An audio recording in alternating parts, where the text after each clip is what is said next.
All right, gonna go over that. Just that example. It was almost at the end of class today, talking about co-periplanar or just periplanar beta hydrogens. A little confusing on the rotation aspect of it. It's probably not something that's going to show up in assessment, but it ties in a lot of previous things we've done, which makes it a good example. And just in case we run into it in assessment 9, just make sure we're prepared for it. Okay. So first thing we decided in this problem is that first off, we have a strong nucleophile and a strong base. We get rid of that spectator ion there, sodium. We have an explicit negative charge telling us that we have a strong nucleophile. Okay. We have a strong base as well. It's not very bulky. We also have an aprotic solvent, which is a really good indicator. We're also going to have an SN2 or an E2 reaction mechanism. We're doing this at high heat, so it's going to favor elimination. So we know this is going to be E2. All right. E2, then we look for beta hydrogens. We don't have any beta hydrogens here, right, on our benzene, but we do in this position. Okay. All of this has to happen in one step, and our hydrogen has to be periplanar according to our leaving group. Okay. Periplanar just means opposite, remember? For example, this position here and this position here are Newman projection. Those are syn periplanar. That's what the beta hydrogen needs to be located relative to our leaving group. Now, what does that look like on a skeletal structure? One's a wedge and one's a dash. That's all, okay? One's a wedge and one's a dash. If my leaving group's a wedge, my hydrogen must be a dash. If my leaving group's a dash, my hydrogen must be a wedge, okay? It's just flipped. Right now, my leaving group is a wedge, meaning my hydrogen has to be a dash. How this molecule is drawn though, my methyl group is a dash, and my hydrogen is also a wedge, same as my leaving group, and that's not good. That's why we need to rotate. That's why we need to rotate, okay? So, Newman projections help us do that, help us visually see what goes where. That's why you should use Newman projections, just to help it out. It's not something you have to do, but it is difficult to take something and rotate it and then rearrange the stereochemistry. So, I am going to look at this molecule from this direction, from the cloud. I don't know if this was here before, but okay, right there.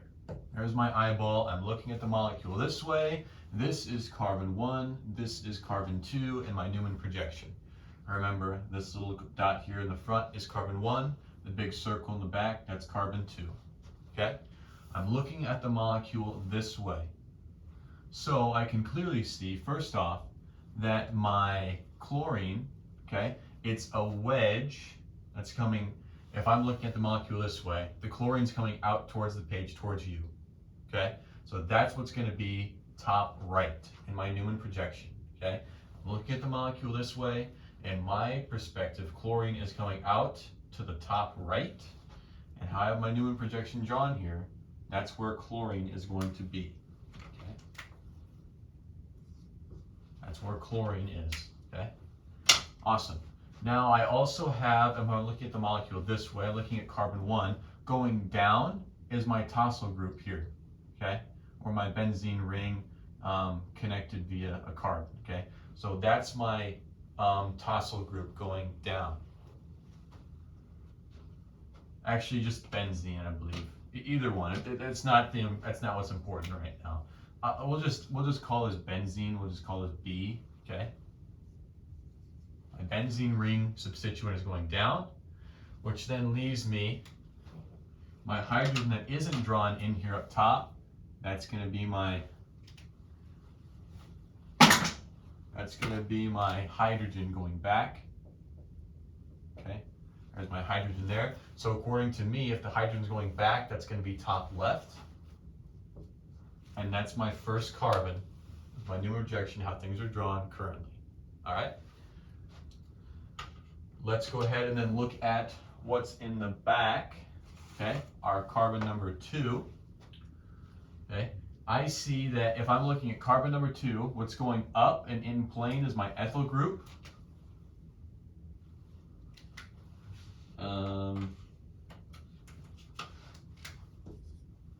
Be my ethyl group going straight up. Okay. And then I have my methyl group is a dash, so it's going back. And if I'm looking at the molecule this way, back for me is to my left. Okay, so that will be my methyl group.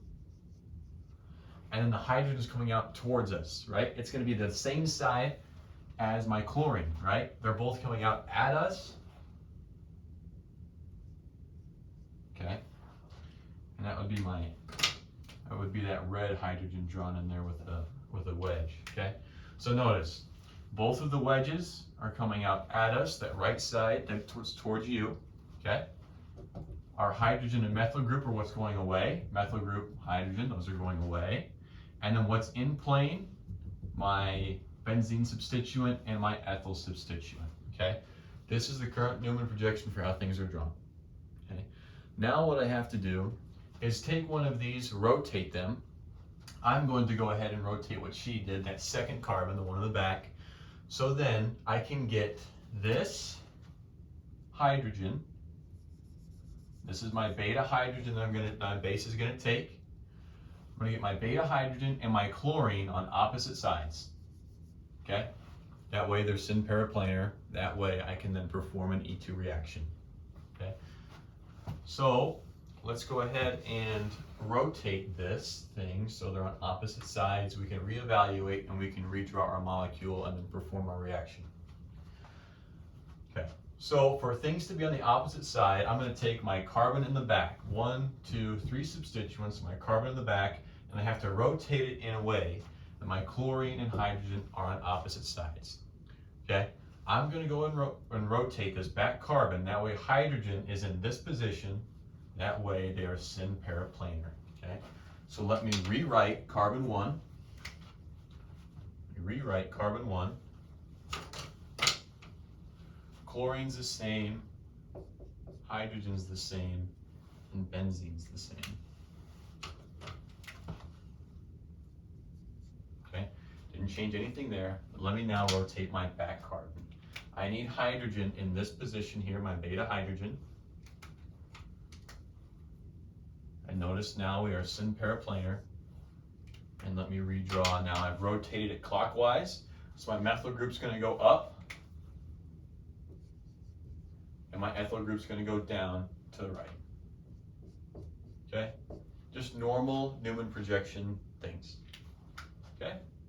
Awesome. So now let's go ahead and redraw the molecules so this Newman projection works. This Newman projection now has these syn periplanar, so I can take that beta hydrogen. All right. So I didn't rotate carbon number 1. I did not rotate carbon number 1. So I can leave carbon number 1 how it is currently. Okay, carbon number 2 though, I have to reevaluate. Let's go ahead and look at this. Now my hydrogen, okay, is going back, okay. So here are our wedges were on the right side, our dashes were on the left side, in plane was in the middle, okay. You can think of it that way. Yeah, I think that's how I would look at it. I noticed that in this first Newman projection here, my wedges were coming out on the right side, okay? Because I'm looking at the molecule this way. My right is the wedges. My left into the board are the dashes, okay? So left are the dashes.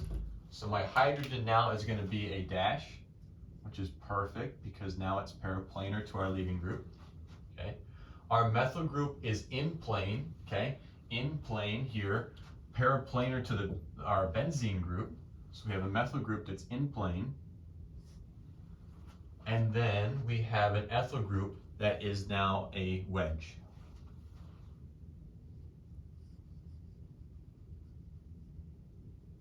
And there's our ethyl group with a wedge, okay? All right. Now here's our molecule with hydrogen periplanar to our leaving group, and we can perform our E2 reaction. And because this is the only beta hydrogen we get, okay, notice that our double bond would be located here, and we would get the Z alkene the same we did in class, okay? Just to recap, I have my Newman projection here. My groups are not periplanar. My beta hydrogen is not periplanar to my leaving group. I need to rotate that using a Newman projection, which will help. You don't have to use a Newman projection, it will help. But when I rotate that and get that in the periplanar position, I redraw my molecule here with my ethyl group now as a wedge, okay? My methyl group now in plane with the benzene that's also in plane. And now my dashes are in the back, my hydrogens, both of the hydrogens, boom, hydrogen there, okay? And then we would be left with the Z alkene. Again, very unlikely that she's gonna put this on assessment. It takes a long time, but it is good review.